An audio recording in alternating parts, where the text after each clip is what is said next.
Olá a todos, aqui é o professor Luiz Fernando Baracho, professor do CPJUR, das Faculdades Metropolitanas Unidas. Estou aqui no escritório, no nosso escritório, LSMF Advogados. Bom, e temos como intuito comentar uma recente jurisprudência, uma recente decisão, né, do Supremo Tribunal Federal a respeito da questão de extradição. Né?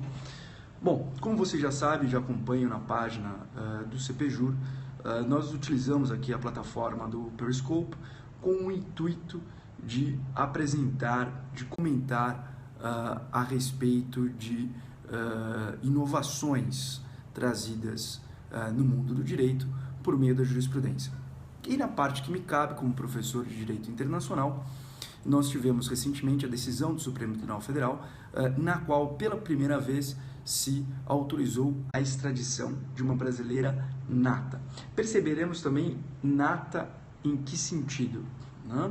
Mas um caso sem dúvida emblemático, paradigmático e muito interessante. Bom, primeiro vamos falar sobre a questão da extradição, né? A extradição não é um ato de cooperação, um ato de cooperação jurídica internacional. Dentro das categorias dos atos de cooperação jurídica internacional, a extradição se encontra na qualidade de uma cooperação judicial internacional, e a extradição não é uma novidade na história do direito internacional. Muito pelo contrário, a extradição é um dos temas clássicos do direito internacional. A primeira referência que se tem de extradição, inclusive, se deu no primeiro tratado da história, que é o famoso Tratado de Kadesh, né? Que antecede 1000 anos antes de Cristo, né? Entre os egípcios e os hititas, que, enfim, era uma civilização que se colocava em boa parte do que hoje é a moderna Turquia. Bem, a extradição eventualmente passa de um ato do Poder Executivo para um ato do Poder Judiciário, ou pelo menos com algum compartilhamento entre o Poder Executivo e o Poder Judiciário. Mas boa parte da prática extradicional, ela evolui final do século XIX e início do século XX. Né? Podemos citar, por exemplo, uma lei que é uma lei paradigmática em termos de extradição no mundo, em termos de direito comparado, que foi a lei de 1870 na Grã-Bretanha, que passou a regulamentar a questão da extradição, que até então ocorria de forma muito errática, de forma muito episódica e circunstancial. Essa lei, inclusive, foi muito importante em um caso famoso do pedido de extradição em face do senhor Karl Marx. Sim, o famoso Karl Marx, político, filósofo, alemão, que morava na Grã-Bretanha e foi resguardado por essa lei, e houve o óbice à sua extradição, porque essa lei foi a primeira lei a proibir a extradição por crime de natureza política. E aí, ao longo do final do século XIX, começo do século XX, se evolui o Instituto Jurídico da Extradição. Pois bem, colocando isso, vamos comentar um pouquinho o caso. Né? O caso se trata a respeito da senhora Sobral, senhora Carla Sobral, brasileira, nata, acabou imigrando para os Estados Unidos. Em 1999, ela acaba solicitando a nacionalidade americana e, portanto, passa a se naturalizar americana. Se casou com um americano, um membro das Forças Armadas dos Estados Unidos, e foi acusada de ter matado o seu marido, cometendo, portanto, o crime de homicídio. Vem ao Brasil com a intenção de obstruir a justiça americana, e aqui se instaura o pedido de extradição. Qual é o ponto? Quando falamos sobre extradição, a extradição no Brasil ela é regulamentada especialmente pela Constituição Federal e pelo Estatuto do Estrangeiro, a Lei 6.815 de 1980. Mas além das referências positivadas na Constituição e no Estatuto do Estrangeiro, é importante saber que tanto o regimento do Supremo Tribunal Federal, mas especialmente a jurisprudência do Supremo Tribunal Federal, são fundamentais em relação ao desenvolvimento do Instituto da Extradição. Quando nós falamos de extradição, um dos primeiros pontos fundamentais se dá na questão da identidade da pessoa a ser extraditada. Como assim na questão da identidade da pessoa a ser extraditada? O Brasil, como muitos outros estados, né, adota uma posição de não extraditar nacionais como regra. O Brasil não é o único estado que faz isso, mas também é importante colocar que alguns estados extraditam seus nacionais sem qualquer tipo de constrangimento.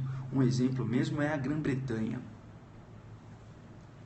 Bom, quando falamos aqui da extradição de nacionais, essa extradição, portanto, ela é obstada, ela é impedida.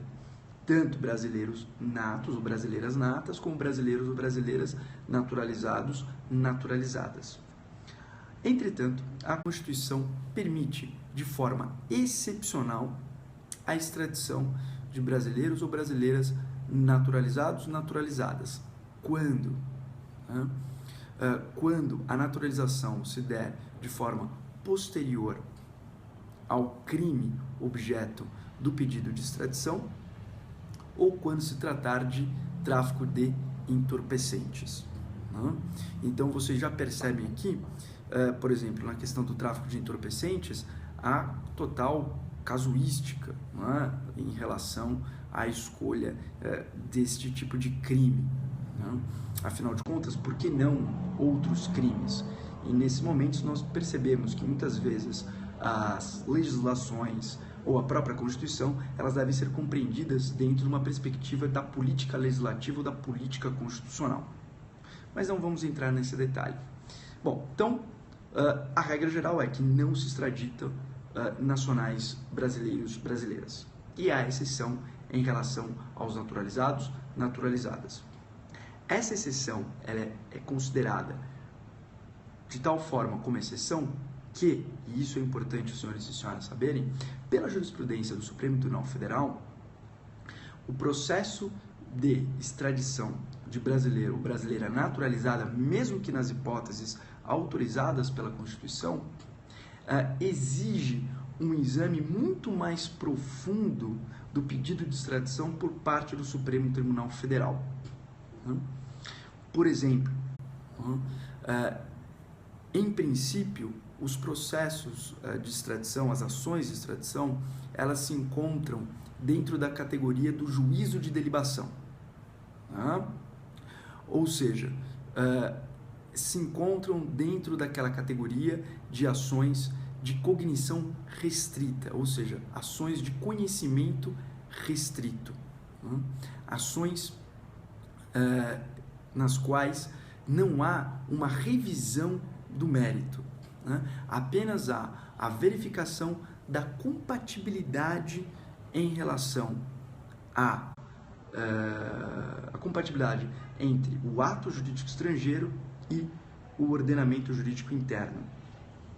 Entretanto, quando falamos, por exemplo, da extradição de brasileiros naturalizados ou brasileiras naturalizadas, a jurisprudência do Supremo Tribunal Federal coloca o ônus em relação à atividade jurisdicional de verificar de forma mais intensa o mérito das ações. Por quê? Porque se trata de uma exceção e se trata de resguardar aquela pessoa que tem a nacionalidade brasileira. É sempre importante lembrarmos o seguinte: não é porque uma pessoa é um brasileiro, brasileira naturalizado, naturalizada, que essa pessoa é menos brasileiro ou é menos brasileira. As poucas exceções, as poucas distinções que são feitas em relação a brasileiros natos e brasileiros naturalizados são aquelas distinções que a própria Constituição coloca, e são pouquíssimas. Né? Por isso mesmo, um maior cuidado do Supremo Tribunal Federal ao julgar um pedido de extradição em relação a brasileiros ou brasileiras que são naturalizados, mesmo que dentro das hipóteses que autorizam essa extradição. Né? Inclusive, quando falamos da extradição, quais são os fundamentos da extradição? Os fundamentos jurídicos da extradição?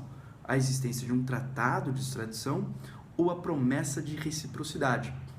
Ou seja, a promessa feita pelo Estado que solicita a extradição de que, se houver pedidos futuros de extradição, tá, por parte do Brasil, no caso, né, esses pedidos serão atendidos, esses pedidos serão acolhidos e examinados. Quando falamos da questão da extradição de brasileiro ou brasileira naturalizado ou naturalizada, a promessa de reciprocidade, ela tende a envolver inclusive a possibilidade de extradição de nacionais daquele país naturalizados. Se não houver a possibilidade, então, por exemplo, não se extradita o brasileiro ou brasileira naturalizada, mesmo que nas hipóteses que são autorizadas pela Constituição. Né?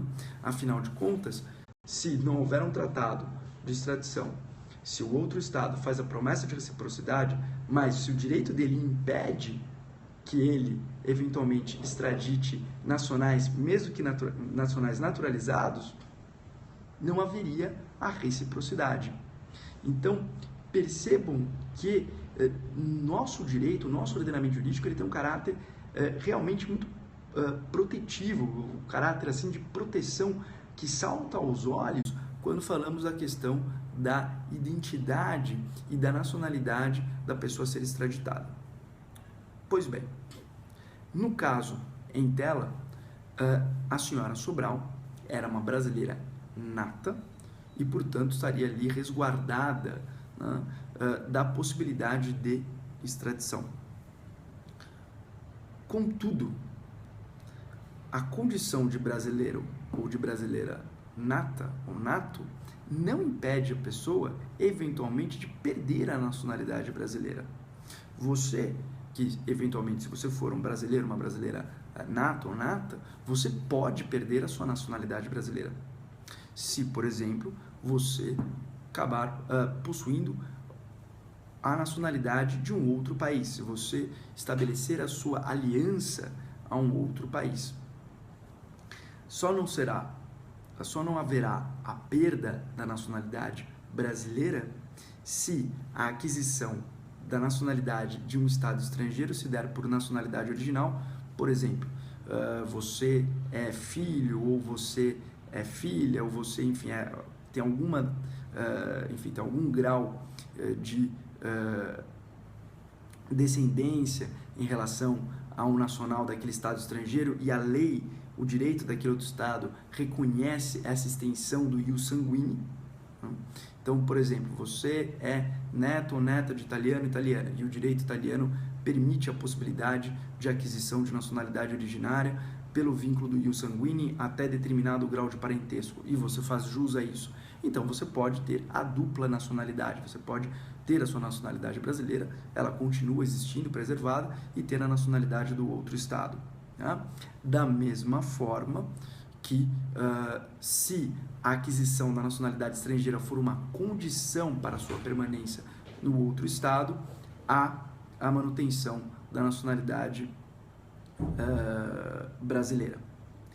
Entretanto, se não houver, tá, nenhuma dessas hipóteses, tá, e se a pessoa voluntariamente quis, né, solicitou a nova nacionalidade, a nacionalidade ao Estado estrangeiro, há a perda da nacionalidade brasileira. Mas o ponto importante é, este ato deve ser um ato voluntário, né?